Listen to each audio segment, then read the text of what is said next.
Hello friends, नमस्कार। दी books में आपका स्वागत है। आई होप आप लोग अच्छे होंगे और पढ़ाई भी कर रहे होंगे। फ्रेंड्स, आज हम लोग देखेंगे यूपीपीसीएस 2021 में जो टॉपर लिस्ट में आए हैं। ये 20वीं मतलब 27वीं रैंक है, रवीश गुप्ता। तो मैंने कल क्या कहते हैं, इनकी जो हिस्ट्री ऑप्शनल की कॉपी थी वो दिखाई थी आपको। आज दिखा रहा हूँ जीएस की कॉपी। तो आप देखिए कि टॉपर्स कैसे लिखते हैं और क्या क्या इनकी स्ट्रेटजी होती है, कैसे करते हैं। पहला क्वेश्चन है, मानव ने प्राकृतिक आपदाओं की आवृत्ति को तीव्र कर दिया है, चर्चा कीजिए 125 शब्द में। तो मानवीय गतिविधियों के कारण प्राकृतिक आपदाओं की तीव्रता और बारंबारता दोनों को तीव्रता प्रदान किया है। प्राकृतिक असंतुलन के कारण आने वाले बाढ़, सूखा, भूस्खलन आदि को प्राकृतिक आपदा कहा जाता है। भारतीय हिमालयी क्षेत्र में भूकंप का आना, हिमानी के पिघलने से बाढ़, भूस्खलन आना तथा हजारों की संख्या में जनजीवन का प्रभावित होना मानवों की अवांछित है बढ़ी हुई गतिविधियां का परिणाम है। पेड़ों को काटा जाना, वनोन्मूलन, खनन कार्य का बढ़ावा, जलवायु परिवर्तन को बढ़ावा देने वाली गतिविधियां, औद्योगिक विकास, बड़े बड़े जलाशय, बांधों का निर्माण गतिविधियों ने प्राकृतिक आपदा की तीव्रता को अधिक तीव्र बना दिया है। उत्तराखंड में आए दिन भूस्खलन, पर्वतों का खिसकना, बाढ़ आना। इसी प्रकार उत्तर पूर्व भारत में, बिहार में बाढ़ की समस्या, पश्चिमी भारत में महाराष्ट्र, गुजरात, राजस्थान में सूखे की समस्या, दक्षिणी भारत में गिरता भू जल स्तर, सभी प्राकृतिक आपदा की तीव्रता एवं बारंबारता से वृद्धि हुई है। सरकार द्वारा प्राकृतिक आपदा के उपशमन हेतु प्रयास किए जा रहे हैं। आपदा मोचन बल, स्थानीय निवासियों को प्रशिक्षण, राष्ट्रीय आपदा प्रबंधन अधिकरण जैसे अनेक कदम उठाए गए हैं। अब दूसरा क्वेश्चन है, सुनामी से आप क्या समझते हैं, इसके कारणों एवं प्रभावों का उल्लेख कीजिए 125 शब्दों में। महासागरों के भीतर प्लेटों का संचलन, जिससे भारी प्लेट का हल्की प्लेट के नीचे छेपड़ होना या प्लेटों का केवल संचलन होना, जिससे महासागर की तली पर भूकंप की घटना होती है, जिससे भारी मात्रा में समुद्री जल का प्रभाव तटों की ओर होना, तट के समीप पहुंचते ही वह काफ़ी ऊंची धारा हो जाती है, जैसे सुनामी कहा जाता है। 2004 में आई हिंद महासागर में सुनामी काफ़ी विनाशकारी रही है। इससे अंडमान निकोबार, तमिलनाडु तट काफ़ी प्रभावित रहे हैं। सुनामी के निम्नलिखित कारण हैं, महासागरों के भीतर होने वाला प्लेटों का संचालन, जल की भारी मात्रा में एक दिशा में होने का संचालन, सुनामी का प्रभाव। सुनामी के देखिए फ्रेंड,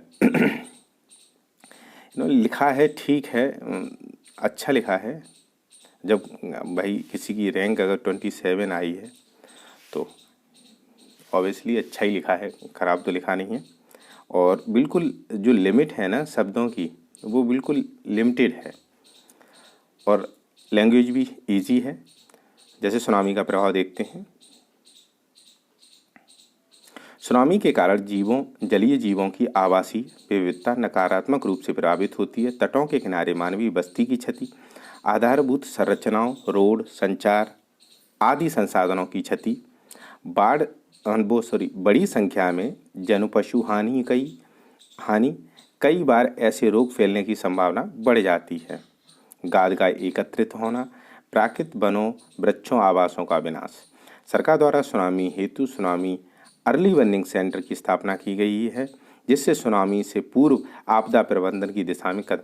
देखिए फ्रेंड्स, किसी भी क्वेश्चन में कुछ आपको सरकार ने जो कदम उठाए, जैसे इन्होंने पहले वाले क्वेश्चन में भी लिखा था और इसमें भी लिखा है, तो आपको जब कंक्लूजन करना होगा तो आपको कुछ ऐसी सरकार की जो योजनाएं हैं या कुछ ऐसे जो इंस्टीट्यूट हैं जो काम करते हैं उसके लिए वो आपको लिखना पड़ेगा। जैसे ये अर्ली वार्निंग सेंटर है, इन्होंने लिख दिया है।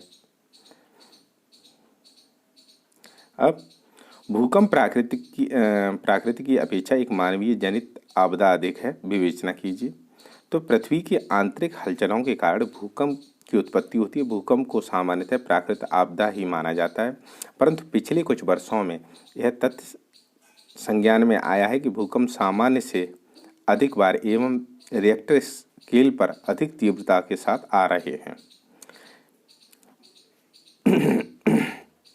अतः भूकंप मानवीय गतिविधियों के बढ़ने जिससे प्राकृतिक असंतुलन बिगड़ता है के रूप में देखा जा रहा है। बड़े बड़े बांधों का निर्माण किया जाना, वनोन्मूलन तथा वृक्षों का व्यापक स्तर पर कटाव, बड़े बड़े उद्योगों की स्थापना किया जाना, परमाणु परीक्षण किया जाना, जननकार उपयुक्त गतिविधियों में के कारण भूकंप अब मानव जनित आपदा बनता जा रहा है। भारत में गुजरात अधिक भूकंप प्रबल क्षेत्र है। भूकंप हेतु भारत में 6 जोन माने। अब देखिए इन्होंने यहाँ चार्ट बना दिया है। भूकंप बचाए तो पाए, वृक्षारोपण किया जाना, खनन गतिविधियों पर नियंत्रण, जलाशयों के निर्माण के पश्चात उसकी मॉनिटरिंग, भूगोलिक मानचित्रण के पश्चात औद्योगिक इकाइयों की स्थापना। बस इससे ही तो जान आ गई क्वेश्चन में। अतः मानवीय गतिविधियों तार्किक नियंत्रण नियमन के द्वारा ही भूकंप की आवृत्ति है। तार्किक नियंत्रण, ऐसे वर्ड्स आपको याद करने पड़ेंगे। नियमन के द्वारा भूकंप की आवृत्ति और तीव्रता को कम किया जा सकता है। अब देखते हैं भारत में बाढ़ के कारणों का वर्णन कीजिए, साथ ही इसके न्यूनीकरण हेतु उपाय सुझाइए। इसको पढ़िए आप आराम से, बहुत छोटे छोटे हैं और 200 शब्द जिसमें लिमिट है वो उसी लिमिट में इन्होंने लिखा है, जैसे ये नहीं कि पूरा ही लिख दें। भारत में सूखे की स्वयं अपनी विशेषता है, जिसके लिए कुछ मूलभूत तथ्यों पर विचार करना अपेक्षित है। चर्चा कीजिए, साथ ही भारत में सूखे के निपटने हेतु उपाय सुझाइए। 200 शब्दों में लिखना है फ्रेंड्स। कोई भी आप प्रैक्टिस कर रहे हैं जीएस की या ऑप्शनल की, तो आप 200 शब्दों से ज़्यादा न लिखने की कोशिश करें। 200 शब्दों में ही आता है जीएस में भी और ऑप्शनल में भी।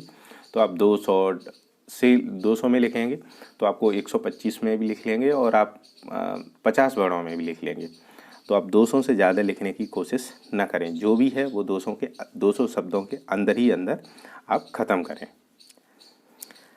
भारत की लगभग 40% भूमि सूखे की समस्या से ग्रसित होती है। सामान्य से कम वर्षा का होना, अधिक वाष्पीकरण सूखे का प्रमुख कारण रहा है। भारत में सूखा आज़ादी से पहले भी था और वर्तमान समय में भी सूखे की समस्या बनी हुई है। सूखे की समस्या के कुछ प्रमुख कारण निम्न हैं। भारत में अधिकांश वर्षा जून और सितंबर माह में होती है और वर्षा जल संरक्षण नहीं हो पाता। जलवायु परिवर्तन के कारण अब वर्षा देरी से होती है और अनियमितताएं भी रहती हैं। परंपरागत सिंचाई पद्धति होने के कारण अधिक जल की आवश्यकता है। यूकेलिप्टस जैसे वृक्षों ने कंक्रीट के जंगलों के जल स्तर को घटा दिया है। नदी जोड़ो परियोजनाओं का क्रियान्वयन न हो पाना, विद्युत उपलब्धता, तकनीकों की पहुंच, निवेश का अभाव भी सूखे की अप्रत्यक्ष कारणों से है।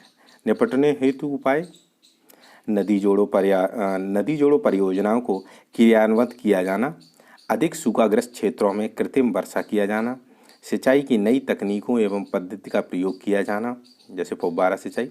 इजराइल में खारे पानी को स्वच्छ जल में परिवर्तित करने की तकनीकी। इस तरह समुद्री जल का प्रयोग कृषि में किया जा सकता है। वर्षा में जल के संचयन को बढ़ावा दिया जाना, वृक्षारोपण कार्यक्रम को बढ़ावा दिया जाना। उपयुक्त प्रयासों के माध्यम से सूखा की समस्या से निजात पाया जा सकता है। महाराष्ट्र का विदर्भ क्षेत्र, उत्तरी गुजरात, पश्चिमी राजस्थान जैसे क्षेत्रों में सूखा स्वयं फसल को बढ़ावा दिया जा रहा है, जिससे सूखा के प्रभाव को न्यून किया जा सके।